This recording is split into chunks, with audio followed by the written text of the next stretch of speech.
درباره شراب و قمار از تو سؤال می کنند. بگو در آنها گناه و زیان بزرگی است و منافعی از نظر مادی برای مردم در بر دارد، ولی گناه آنها از نفعشان بیشتر است.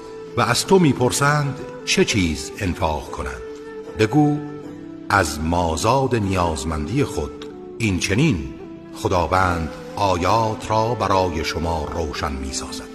شاید اندیشه کنید درباره دنیا و آخرت. و از تو درباره یتیمان سؤال میکنند. بگو اصلاح کار آنان بهتر است و اگر زندگی خود را با زندگی آنان بیامیزید مانعی ندارد. آنها برادر دینی شما هستند و همچون یک برادر با آنها رفتار کنید.